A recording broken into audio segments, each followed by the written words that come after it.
Gentlemen. Oh, there's Dean. Another week, another big game, baby. How you feeling tonight, gentlemen? Cranky, but I'll be fine. We're good. We're good. It's probably because you're wearing that ugly ass shirt, man. Oh, What's he wearing? The Green Bay Packers? Looks like Gilbert. He's got a Gilbert shirt on. Very nice. Uh, Dean, how are Lord, you, no. my friend? Dean, how are you doing? I'm doing really good, but I'm nervous about this game this weekend. So I'm kind of there with you, man. I'm 60-40 confidence wise. Seeing it all hinges on one thing, and I know it does, right? I have a reason too. Yeah. Besides that, I have other reasons. I mean, well, okay. well, hey, let's get into it. First of all, obviously, the news is the health status of Mark come Saturday. Gentlemen, what are your thoughts on it? I know for me, it's I don't know. It's hard to say. I've had a knee injury, so it's hard to say what's going on there. I can't tell if they're being kind of hush-hush and just kind of throwing Wisconsin off here. Dean, what do you think's going on there, man? Dean, Well, I'm going to tell you what. I listened to Kirk on his radio show tonight. I don't know if you guys did. He confirmed that he's had another great day of practice, and right now, although he didn't put it in ink, that is Gronk's going to start the game on Saturday. He goes, whether he finishes or not, he goes, I don't know. That's why we're preparing all three. well, here's an ideal situation. Damn. How about we end the game by halftime and then bring out Hank and then bring out, hey, sorry, how do you say the Wake Forest transfer's name? Helinski. Kalinsky. Thank you. Helinski. Helinski, yeah. Helinski. Another ski. Hey, I mean, I'm down with that. We could do like we did last year and put up 45 on them and just, get Mark out of there, let him have another rest day before Penn State. Yeah, I let's think do that'd be it. perfect. Let's do it by halftime. Then Brown can have one quarter and Helinski can have the other quarter. Have they come out and said what his injury was other than a knee? Or No. did they just keep it all pretty No. quiet? Yeah. So Chad Lysicle said that he thought it was somewhere. He was told a sprain, but he says he doesn't believe a sprain. He thinks it was a partial tear of the ACL, but it wasn't. It was only a partial. So on a partial with a little rehab, he could actually play on it. Dang. Now, see, Yeah. I was thinking it would be probably the MCL, which lots of people do play with torn MCLs. ACL, though, I mean, you're playing with fire if you're going to do that, man, because all it takes is one bad cut. And You do remember a famous wrestler who won a national title with no ACLs, MCLs, or anything like that. Hey, How he did it, I'll never know. See, that is Yeah. a mind fuck in itself, honestly, when you think about it. Like, I've torn my ACL. Actually, it was only a partial tail, and that sucked. The rehab sucked. Dude, I have arthritis, man. It was terrible. So, like, even a partial sucks. Like, Yeah, dude. I have arthritis and stuff. Hey, I've had both my knees replaced in the past 2 years, and I feel like a new man. I feel like I could take on the world. I could go out and play for Gronowski this Saturday. You're going to be my help when it comes to that.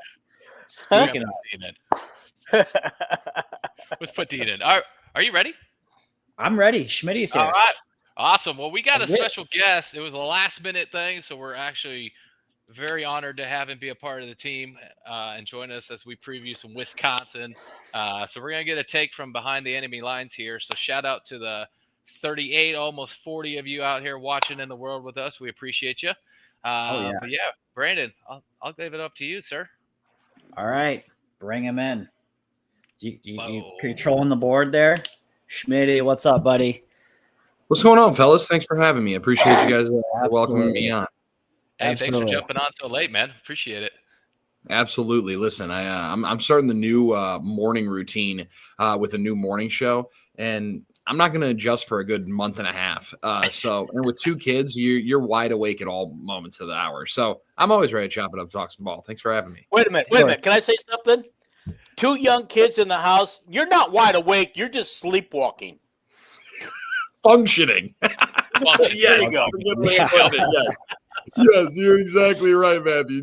That's just living. That's existing is where it ends up being with 2 under 3. That is like the epitome of what we call dadding right there. They just don't tell you that. No, not at all, It's man. not in any of the manuals. No. No. All right, Brandon, take it away, man. What's up, man? Sorry, bro.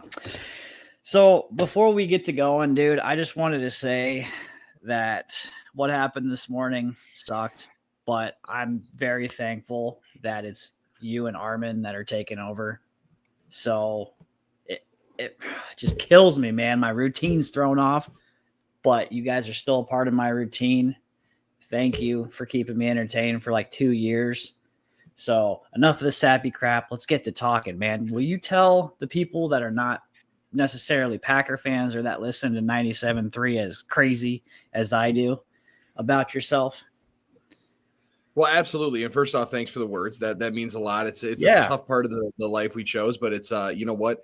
I have waited a lot of different opportunities and been through a lot of different stuff. So you never know when a good thing ends up happening. And it's guys like you that care about it and listen to it and enjoy it. That it's one of the reasons why you do it, why you love doing it, and why you don't stop doing it. So I appreciate that and appreciate the kind words. First off, absolutely. So I'm from Wisconsin, born and raised in the Milwaukee area, kind of like split in, can't say in between, but I'm on the western side, so I'm a little closer towards Madison area there. But born and raised in the Milwaukee area, went to school like 20 minutes away from here. Worked and grinded at a couple of different radio stations now in the area, and I'm lucky enough to talk about Badgers games after the game on the radio network with my man Lance Allen. And after Matt and Mark finish up the radio call, we do the post game, and that's become a little bit of a different beast. I'll be honest with you guys.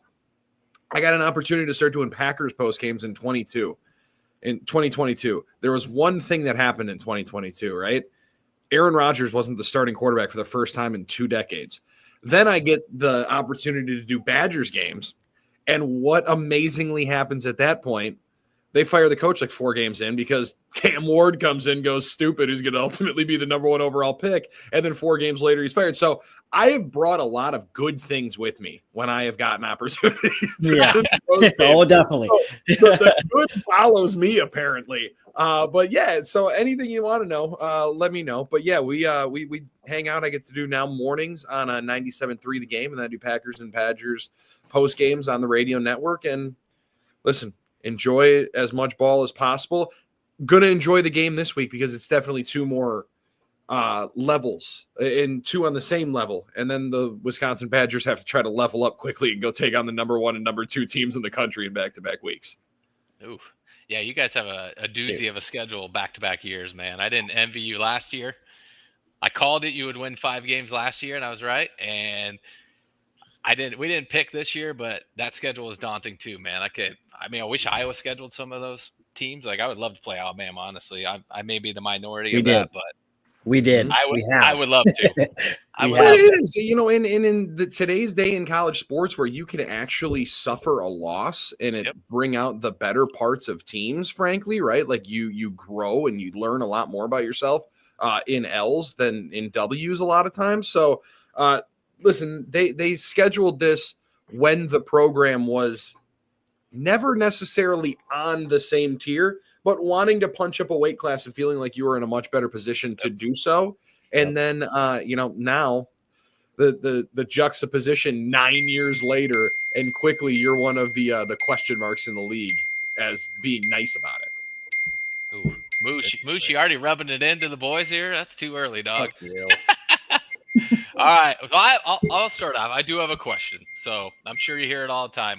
We were talking before we went on. What is the state of mind going on? Who's beeping? I think that's Dino. Dean, you beeping legitimately on me? Every No, I was just trying to figure out. Ever gotten? I am sorry about this, fellas. Oh, it's you. I'm not surprised. Yeah, I'm getting legitimately. I think every text message that I have in the last 8 weeks, dinging through on my computer right there. I think the flurry is over. I thought that was my dad. I apologize. I thought I was in that dad mode. Goodness gracious. Yeah, all of a sudden, you can never be too careful. You don't know who's coming and hanging out here. Good Lord.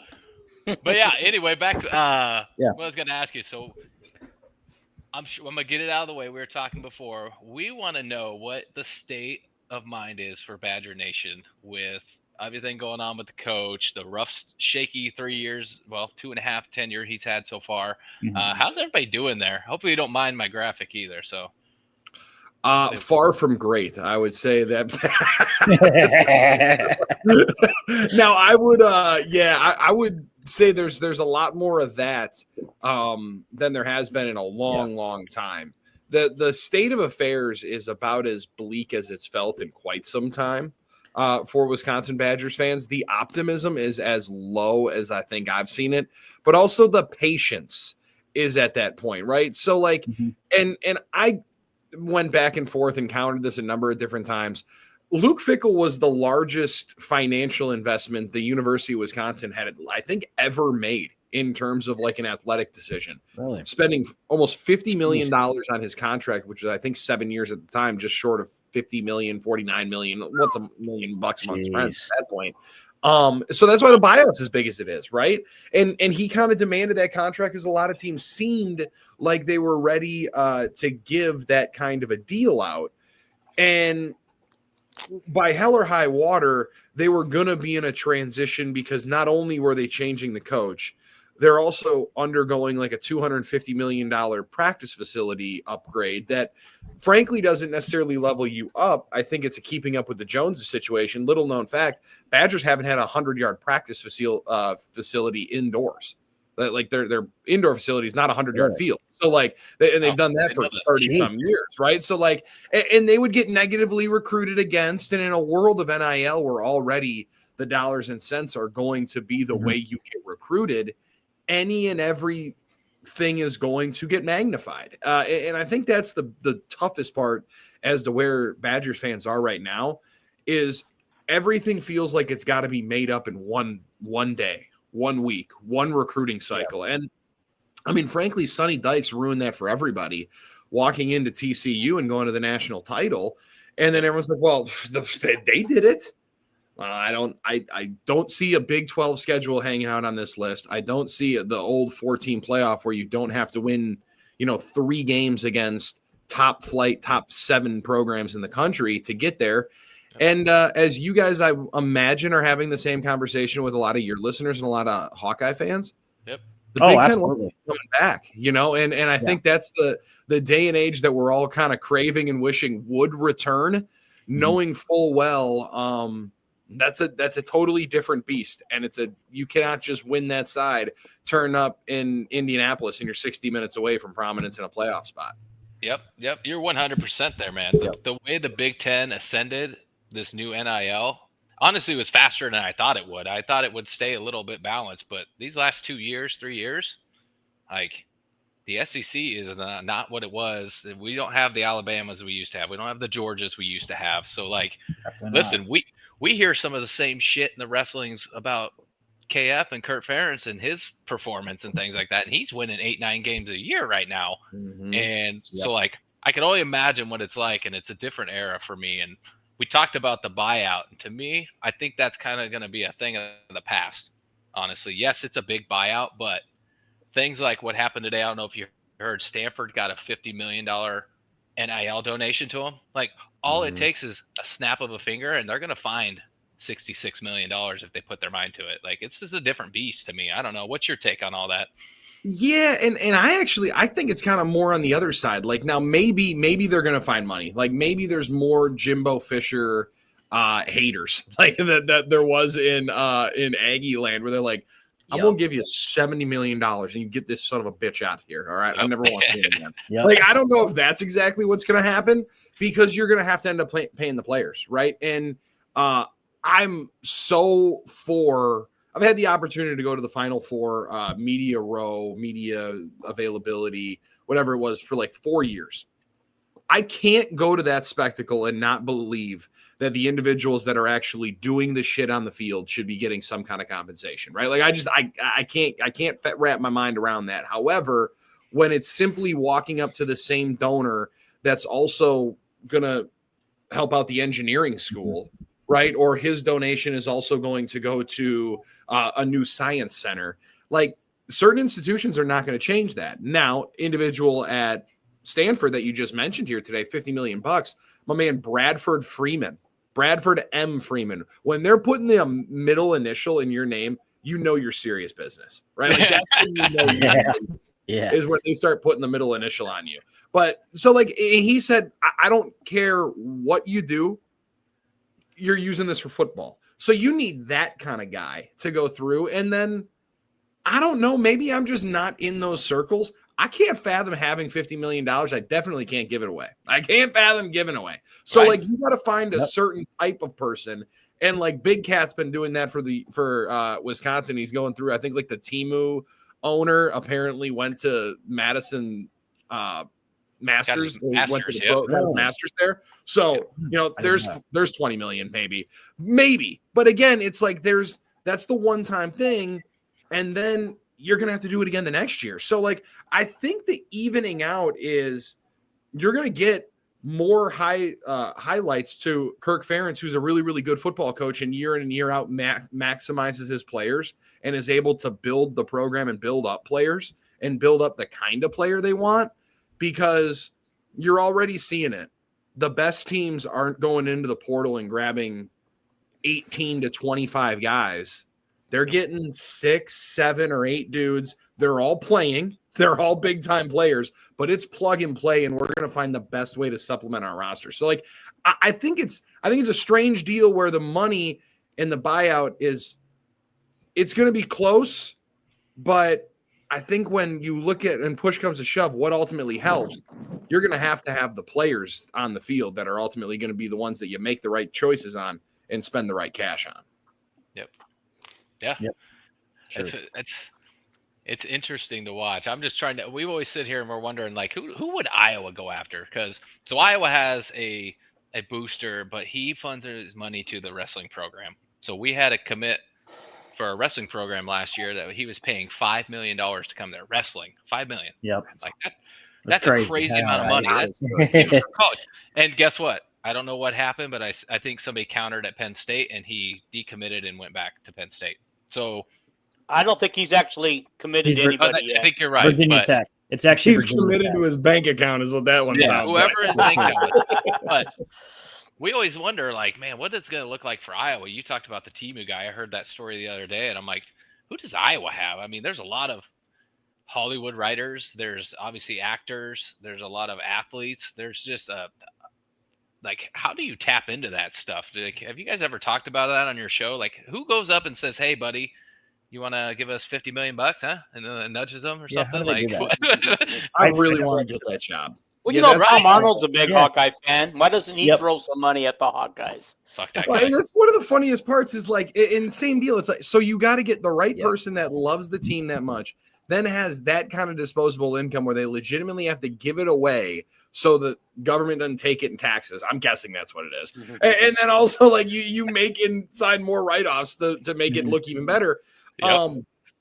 But it really does come down to like having a couple of people. Now I think Iowa's actually has the one crown jewel that she could make a gazillion dollars for that institution, depending on how much they use Caitlin. Like, I mean, it just seems like just secret weapon. But when you start talking about wrestling, a lot of different, I think, universities are going to go through the crisis in the identity of which one are we going to go with, right? Because the 20 million is going to get split up, probably 10 million for men's sports, 10 million for women's sports. So immediately everyone's like, sweet, government's giving you 21 million bucks that we can throw around with players, but you're going to have to divvy it up through Title IX. You're going to have to find a way to change up the what's up, Mark? Mathematics of where you're at. It's a totally different beast. Guys, is Mark related to Reese? That's Reese's dad. That's his dad. That's Reese's dad. Well, hi, Mark. Glad you made it from Australia. Have a safe flight to Wisconsin. Yeah, it's a long flight, dude. That's awesome, Mark. If you're still listening, Mark, how long was that flight? Mark, how long was that flight to get to Dallas, buddy? I want to know, man. That's crazy. That's impressive. Yeah, man. We had the punter on, and then now I think some of his peeps come 2 years in a row. In. Oh, I have no idea. Oh man, Pennsylvania. I think so. Nice. All right. So, Okay. I got one thing real quick. okay, Dino, what's First up? of all, Billy, I live out here in Bakersfield, California, home of Jordan Love of the Packers. So Mhm. he's well loved here. There we go. Anyhow, I see what you did there. okay. I just got one thing that's been kind of bugging me. I know Barry Alvarez isn't directly involved with the program anymore, but how much influence does he still have over that program? So that's a great question. I don't know a ton, right? Like, but when Barry talks, people would listen. I think like that's the way that I would say it. Like when he's around, the energy in the room changes, right? Like he's a mood changer. But like when he goes on, I don't know if you saw the video a couple of weeks ago where he says the fans are spoiled rotten because they were booing Luke Fickell and saying that he deserved to get fired. And like, I think that's more to me. Like my grandpa was my favorite guy in the world. But when he was 85 years old, the last thing I wanted him doing was stepping in front of a microphone and saying something for the entire family. Correct. Right? Like there was like, you don't necessarily want that being the prominent figure, but I think we'd be fooling ourselves to say that he doesn't still have some input towards Chris McIntosh, right? He was McIntosh's coach. Mac was kind of his hand-picked successor coming back from a private equity field back to Wisconsin, and then was the deputy AD for a long time and grew into the spot. So he's not making any of the calls, but I would assume, and I think it's pretty safe to assume that when he talks, people listen.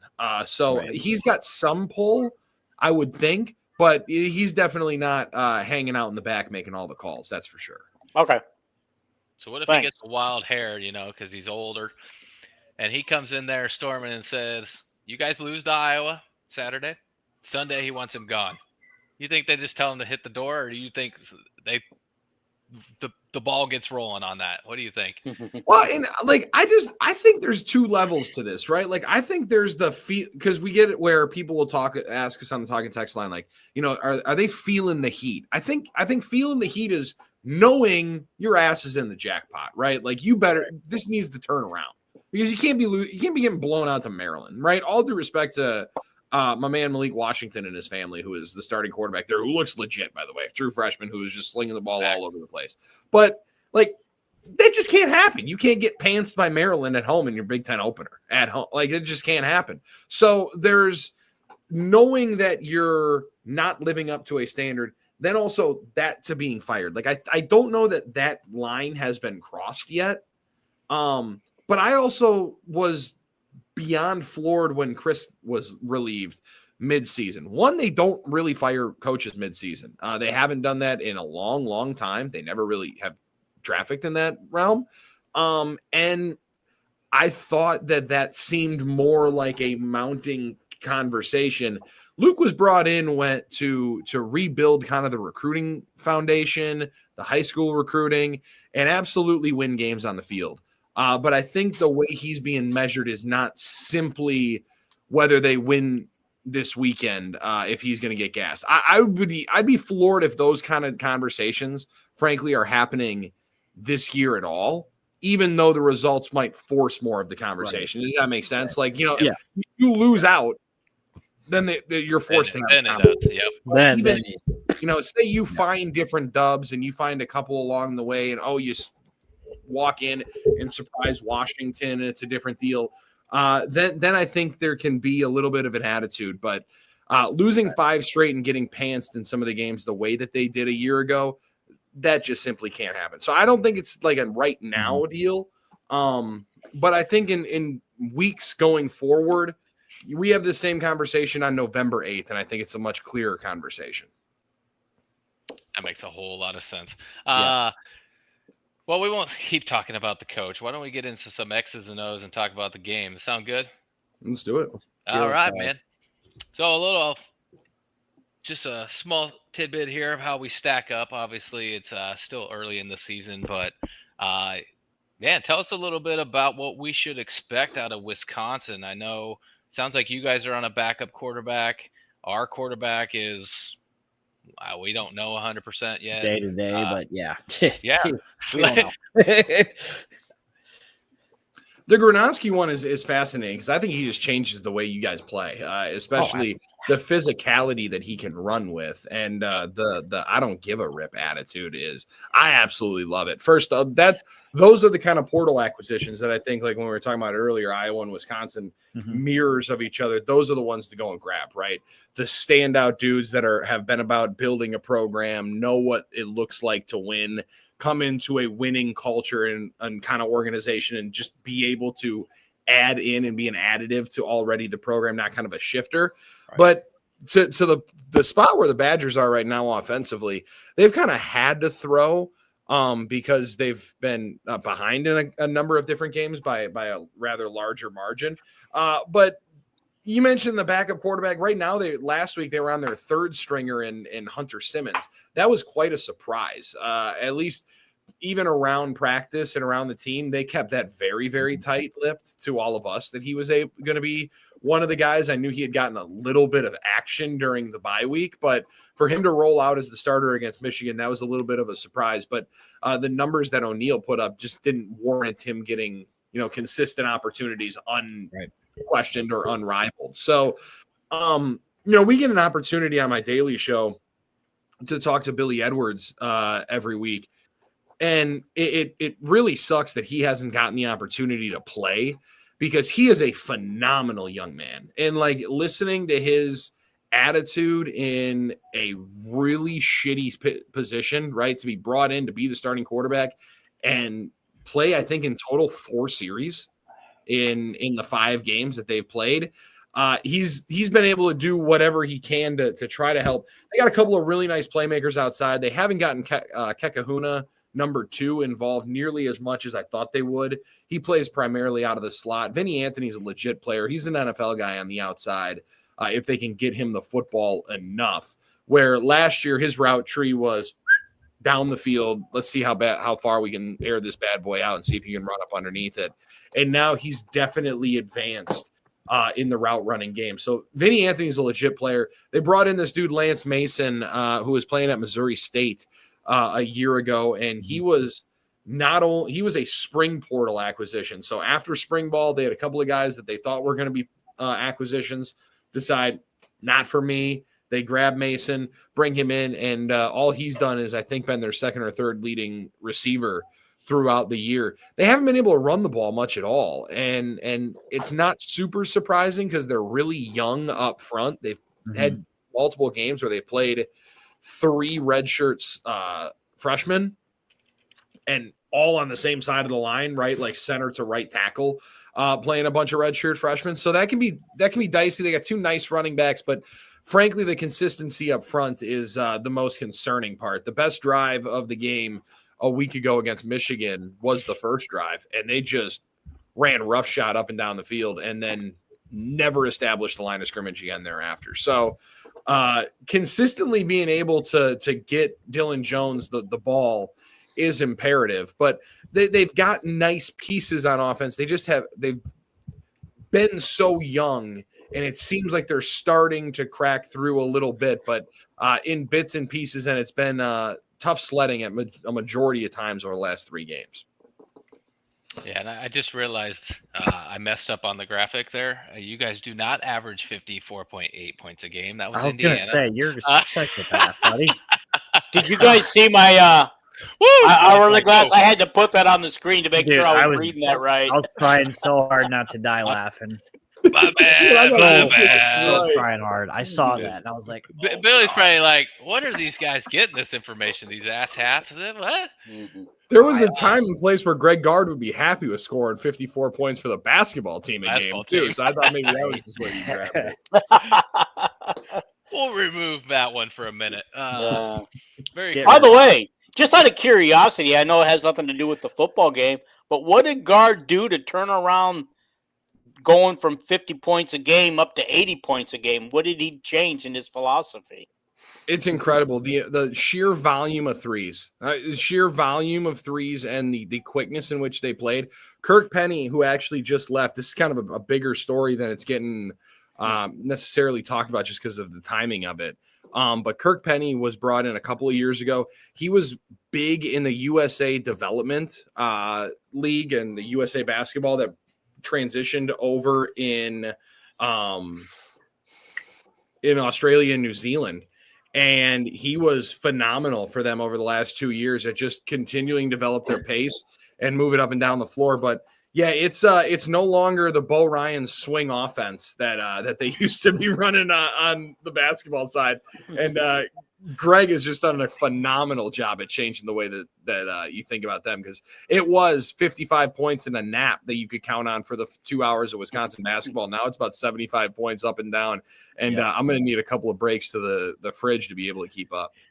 Yeah, listen, I always dreaded playing Wisconsin for that reason. Me too, dude. That game was always so damn boring, and then we usually lost for a lot of it. So it's like you had to sit through all that shit just to lose. And I was like, man. You didn't realize we were watching a high school basketball game. And you're like, right? Isn't there a shot clock here? What are we doing?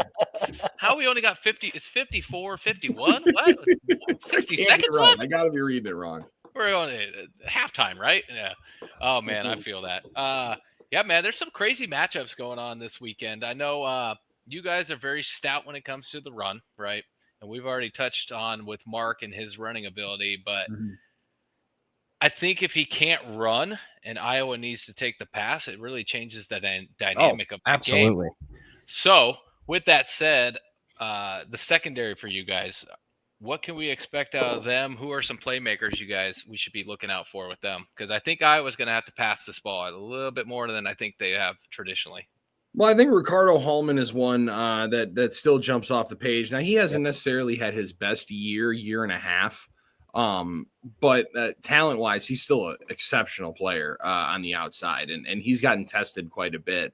But he's definitely their number one corner. Preston Zachman, I'm not positive if he's going to be able to go.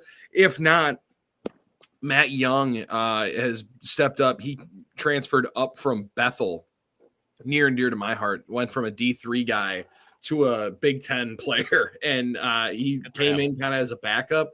And now he's starting and led the team in tackles last week. Granted, not great when your safety is leading the league, leading the team in tackles. It doesn't bode necessarily well for your team and for the way that you were running and stopping the run. But he's a physical player, so they're a little bit inexperienced back there. But you mentioned it that the run defense for the Badgers has definitely improved. Last year, they had one dude over 300 pounds on the defensive line. Now they got 7. So, that was definitely their point of emphasis in the portal and during the offseason was beefing up the interior run game because of this game last year where, it literally was A-gap power on the right, A-gap power to the left, fuck around and run B-gap power off to the right. And, it was just as nauseating. Caleb Johnson. Yes. Yep. And, my man, so my guy Mike, who work with and he does the pre-game show for our post-game or for our network coverage. My man went in there and he had to ask Fickle after the game what happened. And he kind of delicately said, it felt like they kind of lined up and told you what they wanted. They didn't look right at us and tell us what they wanted to do. I'm like, well, they kind of did. So it kind of felt like they did. That's how we work, man. He did a very, very nice job of backtracking, but he's like, they kind of did, right? Like, coach, I guess I'll rephrase it, but they kind of told you what they were going to do and did it to you, right? So this was Iowa. A big moment. So this was definitely the game in which that they've had circled because of that and how they tried to beef up and change. I think the equation and the roster construction on the defensive side was not allowing Caleb Johnson or somebody in the 2 jersey in black and gold to just punish them up the gut like they did a year ago. Yeah, that's a great story, man. But the thing is Wisconsin used to run that style too. You guys used to line up and and just like Iowa, we're going to tell you what we're going to do. Your job is to stop us now. Yeah. And guess what? Wisconsin and Iowa are the best at bullying people around in the country. And I still will say that to this day. Those 2 programs, when it comes to bullying, top tier, baby. Yeah. Wisconsin always had, in the past, they always had those great offensive lines, had great running backs behind them. And you guys didn't need a great quarterback. You just needed an average quarterback who could get the job done. You didn't need a fantastic quarterback because you had the running backs in your offensive line. Exactly. So one name that is a blast from the past, Joel Stavi was the quarterback for the Badgers for a number of years. He was a couple of years older than me in high school, but we played high school ball together, and it was the same deal. He was technically a preferred walk-on. However, he was like one of the 3 or 4 best quarterbacks in the state, and he's now the winningest quarterback in Badgers history because of exactly what you just said. He was like, all right, sweet, Melvin Gordon to the right, Corey Clement to the left. Fuck around and pitch it to Monte Ball and let those guys run around and have fun. And the more you could do that, the better. And the more you could just bludgeon people to death. They've definitely lost a few of those big offensive linemen that have kind of been the stalwart part of it. And frankly, I think that's the part that they've definitely had to get back to. Is it doesn't necessarily matter the formation and what you line up in every single time, but the attitude in which you play with. That bullying nature, you definitely still see it from the Hawkeyes on tape, but it's definitely kind of phased away right now for the Badgers, what they definitely got to get back to. So who's your guys' running back? I don't know if you covered him yet, but you guys have always Dylan Jones and Darion Dupree are the two that you'll see the most of. And then Cade Giacomelli made the freaks list on the Athletic earlier this year, but he's a little bit more of a third down back. Should maybe get a few more touches for the way that he's performed. But again, they're super young up front, and I think that's definitely drips into the backfield because Jones and Dupree are both second-year players as well. So youth in the run game, definitely one of the. And it's a common refrain on the offense outside of the pass catchers that I mentioned of Kekahuna and Anthony. Chris Brooks is out there as well. He's like a 5th or 6th year player, been riddled with injuries, but they're more experienced and older on the outside. But the run game is definitely young, but Jones has got some talent, and he was able to show a little bit of it. It felt like more on that first drive in Michigan, and then everything. I mean, the whole faucet just turned off when I think they had 6 3-and-outs the rest of the game. Damn, man. Been there, done that. Yeah. Tell me about it, dude. God, I will say this though. I miss Wisconsin being like phenomenal, like they were in the 2010s, dude. I miss it. Even though you guys are a rival, I respect you guys. That's the difference. It's a tough situation because the and I think the Badgers felt this the most a couple of weeks ago when Maryland came. The Badgers are still gonna have the certain cachet in the league because of what they had done for the last decade and a half. Right. And like that's a program, not shifting, defining win, but that's a feather in the cap if you're Loxley and you've been there for 7 years and you've been beating your head against the wall in the upper echelon of the Big Ten. Even though the Badgers might come in at 14th out of 18 teams or whatever, that logo does still carry some weight. So it definitely still carries enough weight where people are going to get up to a level that you got to be able to match. And frankly, that's the toughest part right now is that they struggle to be able to match that on most days. Yeah, Iowa's a very similar program when you mentioned that as well, man, because look at all these games. I mean, obviously, as of late, Iowa has struggled against some of those ranked teams, but all the other games, man, they get up for them and they go and try to punch people in the mouth. And we talked about Mark and how he changed the game and the way Iowa plays. I still say this last week or 2 weeks ago. We should have beat Indiana. He doesn't go out. Indiana has a nail. We beat them. Oh, absolutely. That's all I want to say about that. We didn't really talk about the Indiana game because we're moving on from it. We had a bye week, but yeah, man, that's same. Iowa's the same philosophy, man. Just playing up, man, playing hard, punching people in the mouth. So I want Wisconsin to get back to that. Exactly. Well, and hopefully it's a competitive game and a good one this week because, like I said, there were different benchmarks that you set during the season, in the beginning of the season, and one was being competitive in every game because this was one of the games last year that flat out was not, and it needs to be a good slobber knocker on Saturday night. For anything else, then it's been a month since we've been at the old ballpark, and I think the home fans want to have a good time. And the Wisconsin-Iowa rivalry is still the good one where everybody actually enjoys each other's company, right? Like your neighbors to the north, I don't know that anybody necessarily loves hanging out with Hate people them. that wear burgundy, right? Like, that's just not Nobody likes burgundy them. and purple. Dude. That's just not a color Yeah. combination that us guys are going to enjoy, right? So, I mean, I've definitely made trust me, I take a lot of swings at any state that is not not Wisconsin. And I've taken a couple of different swings at the state of Iowa. However, I did drive through Iowa to go to Grinnell the one time, and I went over the two hills. So we're gonna bring that drive into Wisconsin, and then it's gonna be a good battle throughout for the next 60 minutes on Saturday night. I like that, man. I hope so, man. Billy, I thought I've heard you saying stuff about Iowa before, man. Definitely have. That's what I thought. I'm proud of you for that. Thank you. Thank you for 100%. I may or may not. So when I first got the notification of the either liking the account or something like that, I had just had Billy Edwards on the local show, and I made a joke to him, and I said, "Hey, just so you know, one person on this station may or may not have said Iowa worst state in the union.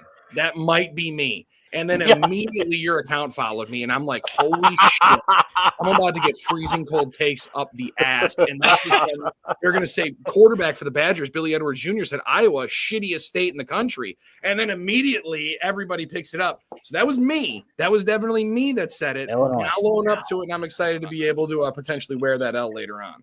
Let me tweet here real quick. Hold on a second there. It's Illinois. Listen, Illinois, and frankly, I'm not giving nearly enough smoke to Nebraska because that place, I mean, good God, like you want to talk about just driving through grass and corn. Right? You guys, at least, like I said, there were two hills that we drove by when we went to Grinnell when I played down there, and that was one of our fun moments where our coach gave the speech. And it's so good to be with you guys. So great to be in the great state of Iowa. We're going to go out there, have a lot of fun, and play on it. All of a sudden, our running back looked over. He goes, "Hey, man, this shit sucks. Let's beat this ass and get the hell up out of town." So I just kind of kept that mantra throughout, even though people of Iowa are so much nicer than that. And I need to give so much more respect. So I apologize for that, John. I don't care, you were young and dumb, man. It's fine. I don't care. We ain't canceling you. We're good. Absolutely not, man. All Screw right. that. Shit. Well, you guys got anything you guys want to talk about? You want to make some picks and have some fun? I mean, I would, but it would be non-Iowa related. And Billy, you got what, 4 hours tomorrow to talk all that. Well, I appreciate it, man. I appreciate you guys having me on. This was a ton of fun, and hopefully it's a good game, and hopefully we can do it again, man. Thanks for having me. Hey, you want to do these picks with us? You want to do the picks? Stick around for the picks at least. Send them in here quick. Yeah, let's do it. Let's do it. We usually do 5. So how we'll do this, we'll pick 4, and then we'll pick the game, and then we'll give some keys to the game on how it's going to go. So we'll start in the SEC. We'll take it down here. We'll let our guest pick. We got Florida going into A&M. A&M favored 7.5. I think, Billy, who you got? Yeah, that Aggie defense, not nearly what I thought the Gators defense has been over the last couple of weeks. However, DJ Lagway, I can't trust in that environment. So I'd lay the 7.5 with the Elko boys and the Aggies. Dean, who you got? A&M. Brandon? A&M. Hey, clean sweep here, man. I think Florida shot their load last week. Big win by them, but I don't think they can do it on the road there. And I'm ready for this tough next environment, one. Baby. Let's get this next one. I'm ready for this shit. All right. Bring I know which bring one. it. Well, what if I choose a different one? Go for it. Throw a wrench in the plan. Because I know which Yeah. one you want. There you Yeah. go, baby. Now, this one slays me, all right? We're looking at this. Number 6 team in the country. Obviously a neutral site, right? The dog in this. Texas favored 1.5. Billy, who are you taking? You think Texas going to get it done, or you think Oklahoma? So this would indicate that they think Mateer is definitely not playing, right? I mean, Vegas knows something. From what I've heard, yes. because, and that's where I'd like to be. Somebody knows something, and I want to be with someone. However, that someone might have to be on the side of Arch Manning. And as much as I love that young man's granddad and his uncle, it's not his other uncle, Eli Manning. I hate that son of a bitch. But Me too, buddy. so Me too. funny, but just the dangerous and dirty things of the Packers in the playoffs. Yeah, But I'd definitely roll with the Sooners. I love Venables, and I love the fact that he seems to be turning that thing around because he seems like one of the good dudes in college football, and he was getting kind of a bad rap a year ago before they ultimately went and shocked Bama. So give me the Sooners in this one. Dean, who you got? I'm going with OU. I'm going to tell you right now, I heard and read yesterday that Mateer said he was going to play. Now, the coaches may be thinking different, but he said he's playing. Somebody in Vegas knows something because this line didn't move. Not much. Brandon, who are you taking? I know who you're taking. You goddamn right you know who I'm taking. Fuck those overrated cocksuckers. Fuck Texas. Go Oklahoma. Boomer Sooner. All right, well, we're not going to do a clean sweep, so give me Texas on this one, man. I think this game is always a good one. It doesn't matter who's ranked what. It's always a dogfight. It is true. So, you're very right. I agree. Mateer plays. Mateer don't play. Manning plays well. Manning plays not well. I still think it'll be a good game, but give me Texas to win the thing, man. I'll be the loner here. That's fine. Hey, I got a question for you just before we move on to our next pick here. Do 3 Texas teams make the playoffs this year? No. Okay. Who? Texas A&M and Tech. No. Okay. No. Just curious. Nope. Texas would have had to be better if they were going to, but that's a good question. I would love to talk to somebody from Texas and let them know that 2 teams from Texas were going to make the playoffs and it wasn't going to be Texas. That is funny. North Texas. Hey, speaking of NIL, yes, there's one program I've seen it working for lately, and that's Texas Tech. I'm just throwing that out there. Between football and the softball, they almost got a ring by paying that pitcher, dude. So, just saying. Well, I thought they won. They didn't win it? No. Oh, damn it. They were close. They were close. Let's go back to the best conference in the USA here. Let's go back to the Big Ten, baby.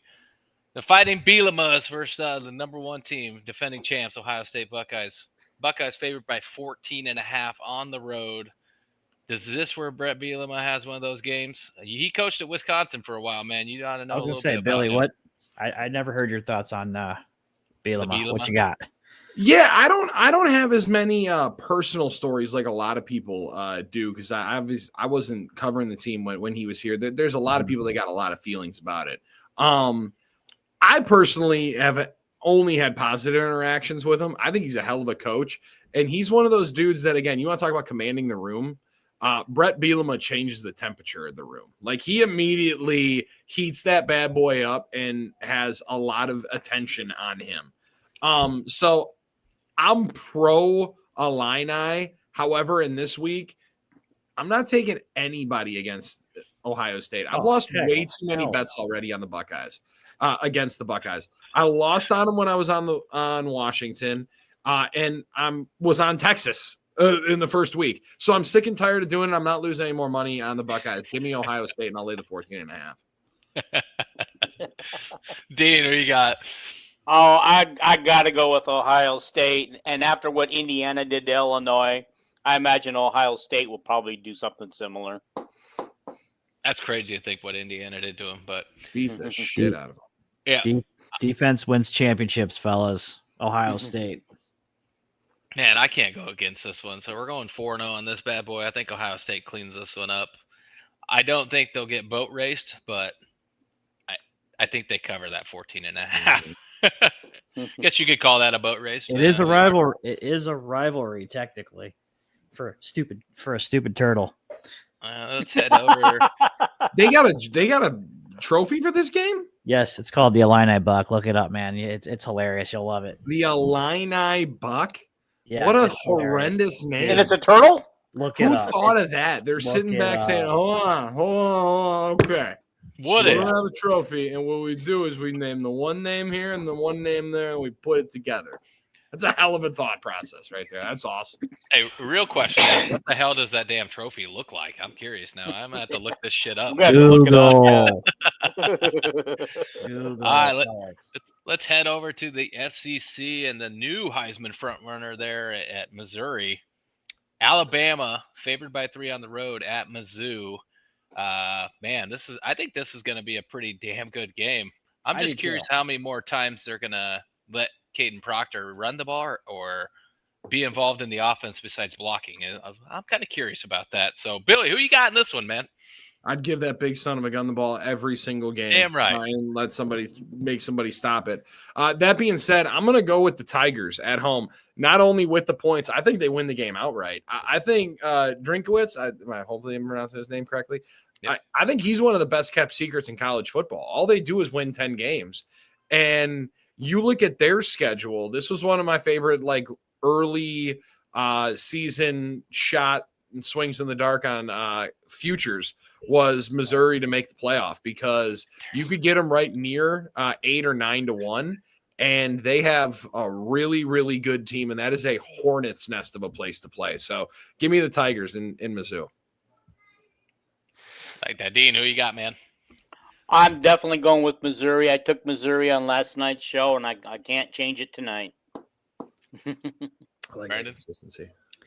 I got Eli Dorkowitz and the Kitty Cats over the Tide. I about said Tigers, but yes, I'm going with you, Billy, on this one. All right, I'll go against you guys. I'll go against the grain again. Give me Alabama. Okay, I don't want to, but there could be worse ones to get stuck with. Yeah, there could be a lot worse. So I'm gonna go with that. But you're dead on when it comes to Missouri, Billy, because all that guy does is win, and he recruits well.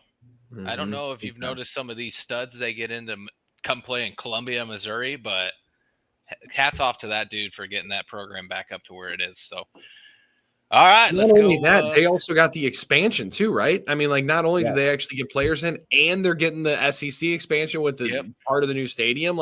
That's a spot that is. I had a friend of mine whose sister went there. That is a sweet place. And even though you think Columbia, Missouri, you gotta hate life to go and live in Columbia, Missouri, or just like football, and then maybe that's the easiest way to go through it.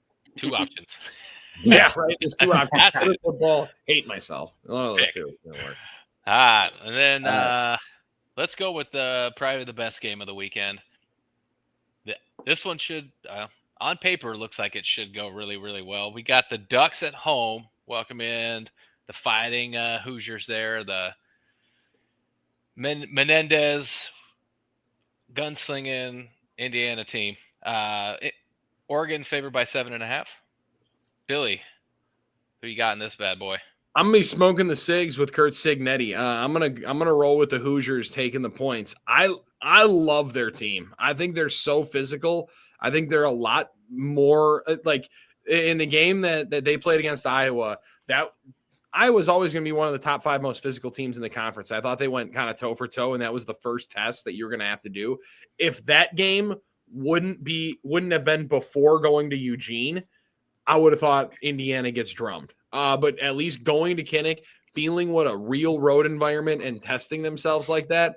I love Lanning. I love Dan Lanning. But I really am a fan of what that Hoosier team looks like. So give me Indiana to keep it close inside of that 7.5. Dean, man, who you got? Okay. When Indiana played Iowa, I gained more respect for Indiana because I didn't think that they could possibly have a bounce back year. Okay.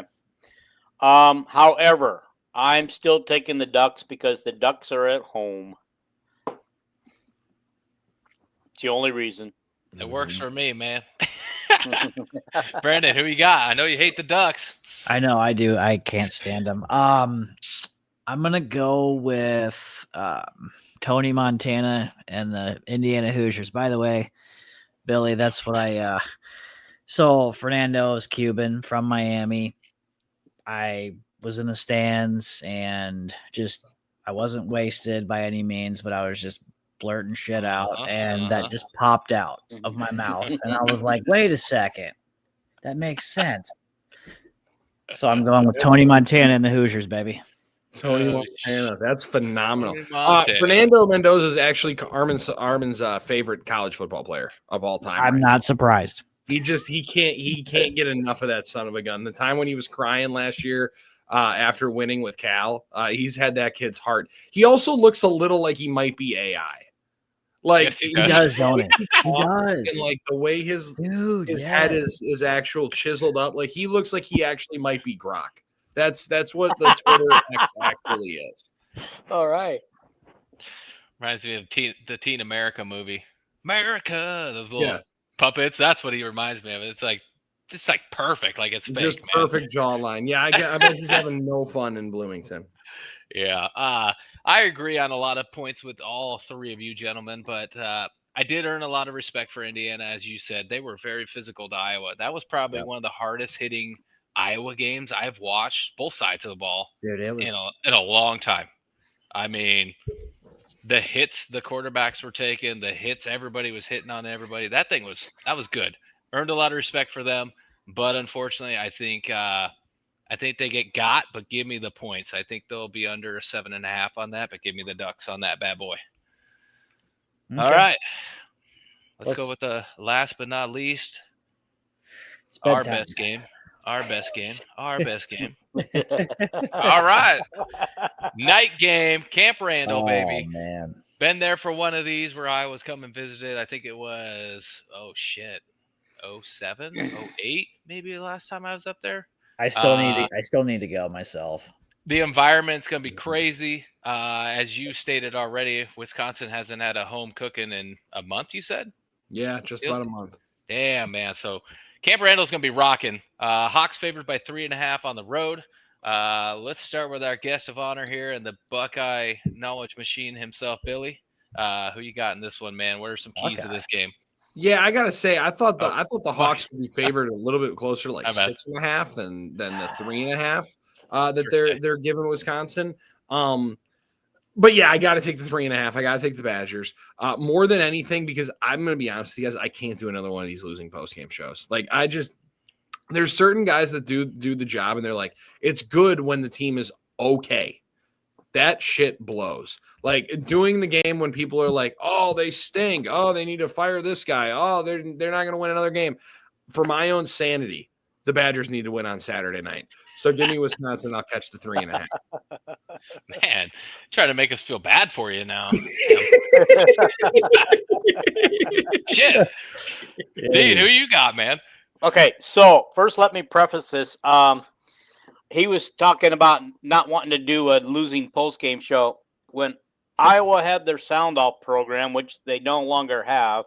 I missed that. After a game, the very best post-game shows were the ones where Iowa lost because the fans were ready to jump off the bridge and kill themselves. Yep. Those were the fun ones to listen. It made the long drive home from Koenig Stadium a lot more funner, and you forgot about the loss. However, I can't pick against Iowa. I am going to pick Iowa in this, but it wouldn't surprise me if Wisconsin actually wins this game. For the intangible, if nothing else but the intangibles. You copied me, man. What the heck? What? Same exact response. I can see this going either way, just because it's a rivalry still. It's a respectful rivalry. It's at night, and they have their throwback uniforms, just like Kinnick at night. Camp Randall is dangerous at night. I think we squeak one out. I think the first one to 20 points wins. It's going to be 20-17 Iowa. It's going to be a grind them out, run the damn ball all the game. Mark's going to be in and out just to kind of save his health for Penn State when we, kick a little last-second field goal at the end, just like we always do. So, picking the Hawks? Picking the Hawks, man. Nice. Can I disagree with you on something there? Brandon? God, what? I don't think it's going to be running the ball for either team and grinding it out. I believe the winner of this game is the one who can pass the ball the best, who can get the most completions, who can actually work. I actually like that. Oh, it's Iowa Joe, fellow Packer fan. Hey, there we go. He fellow says Packer fan. All parents are going to do is run the ball. Iowa Joe says so. They ain't going to win then. If all they do is run the ball, they ain't going to win. Speaking we of, need to get him on the show post-games. sometime. He's good shit. Shows. Nice. Yeah, this could go either way, man. For me, it just all hinges on Mark's health and what they're not telling us, or what they're not telling us. if he is at least, I'd say 70, 75%, I think Iowa gets a W because he's going to have to be mobile. He cannot sit in that pocket. What has made Iowa's offense move the last 3 weeks is his ability to make plays with his legs. He's smart with it. He knows when to leave the pocket, and he knows when to get rid of the ball. If he can't move, this changes that whole game, and we're going to have to try to run the ball and throw from a pocket, which is not something Mark's used to, or at least the best at. So Well, this is where if he can't move, then they bring in Helinski because he can move and Brown cannot. yeah, Helinski can sling it too. So it goes either way, but I'm going to take a gut from what we've heard. They say Mark is going to go. So I'm going to make my pick based off Mark's going. Mark's had good practice, and he's good to roll, so give me the Hawkeyes. Okay. I think they cover. I think they win by a touchdown. So give me the Hawks in this bad boy. Okay. All right, 3-1. 3-1. Billy, it's bedtime, man. Well, I appreciate you guys having me on, man. This was a ton of fun. Hey, we I appreciate you it. jumping on so late, man. It's been fun. We were scrounging for a last-second guess after one backed out on us. I don't know if they were a little upset by the way things have been going, but they've gone on with us before. So if they're watching, what's up, boys? But yeah, man, we appreciate you having you on, and you're welcome on anytime with us, dude. Well, no doubt, man. Holler and enjoy the game on Saturday. We'll be talking, man. Thanks for the time. All right, you man. too. And hey, maybe we'll call you Saturday night. Please do. Please do. Because it'll definitely be one of the most enjoyable calls that we get. No doubt about it. Win, lose, or draw. Oh, man. That'd be a good time. All right, Billy. Well, take care. You got an early wake-up call, man. Good luck tomorrow morning on the mornings, baby. Appreciate it, fellas. Thanks for having me again. Can't wait. All right, man. Take care, man. Thank you. Hey, gentlemen. Dang, I might get up early tomorrow to listen to him. Where I have to listen to him at? I'll send you the link. Okay. I may start listening, and hey, if I'm feeling froggy, I think Saturday one of us should call in and just give them some peace of mind, baby. I got it. Like, hey, man, the world ain't crashing yet, fans. It's all good. I got it. Man. Well, shit, gentlemen. What's your guys' confidence factor on Saturday? I'm about 40-60. 60. Yeah, me too. 45, 55, dog. Okay. I think the first series will tell us a lot. I'm going to tell you that. Mm-hmm. Obviously, it's going to be scripted, but it's going to be scripted to play into how Mark can move. Yeah. So I don't think Mark's going to be able to run. I really don't. I think they're going to limit that. And that. Do they? I think he'll have his knee brace back on for sure. He'll have his knee brace back on for sure. Do they do a 2-quarterback thing? They might. Like, I guess I don't remember. We did it last year. Shit. We did it last year before Cade McNamara got hurt. We did a 2-quarterback thing. Yep. So, I mean, it's possible. So, man, exciting game, night game. Where you boys watching the game from? Home. My living room. Me too, guys. I wish I could be there, but I'm home. Well, shit. I guess. However, I'll have to get a link to his call-in show, his post-game show, because I think that would be fun. That would be fun. If we win, I'll listen. If we lose, nah. if you lose, call in. Call in if we lose, man. I think that'd be good. I think they'd enjoy that, actually. It'd probably give it a little different flair to the show. So, man, I only got one last thing. So, I know we were on a couple weeks ago. We took the bye week off. We had Tavon Smith on. More to come on this, but we are hosting or co-hosting with Hawks to Go and Tavon Smith a tailgate for the Oregon game, folks. So more to come on that. Tune into the Hawkaholics, but basically we're going to have a tailgate with a bunch of the 2015 Iowa Hawkeyes players hanging out. I don't know what the whole details of this thing yet, but we're going to have a good time in Iowa City. So, and we will also be doing a show from the tailgate. So it'll be a good time. More to come. With that said, guys, I got to get me a ticket. I got 2 tickets. So, with that said, if anybody out there in Hawk Nation has 2 tickets to the Oregon game, go ahead and message the Hawkaholics. You can message me. Obviously, I don't want to pay out the ass for this shit, so be reasonable with me. But I'm gonna take my dad. Dude, Hawkeye Heaven has some, but they can get pretty pricey. He's reasonable. Nah, he usually doesn't.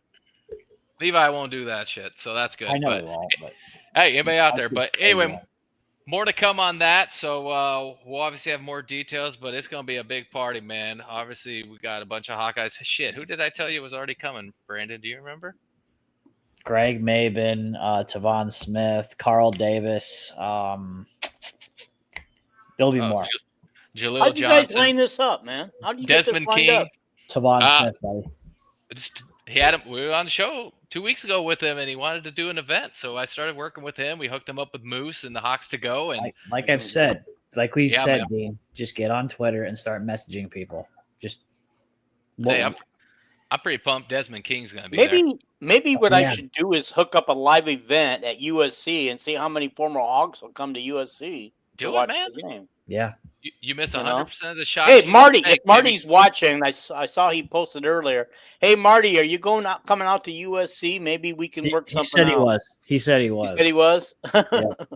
Oh, yeah. Bring him on, man. That'd be fun. But, yeah. Guys, it's been fun again. Any parting words before we head into enemy territory on Saturday Nah, night? but it's bedtime, fellas. Let's go to bed. But you were an hour Not for ahead. me. God, it's only 7 o'clock, dude. Oh, it's 9. Just kidding. It's 10 o'clock here, man. Grow up. I'm just kidding, man. All right, boys. Well, All right. why don't we say we wrap this bad boy up? And Yeah. as always, let's go Hawks, baby. Go Hawks. Go Hawks. Go Hawks. See you next week, guys. Yep.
You claim to take it for peace of mind. Our generation that's gaining victims of hated times. Our history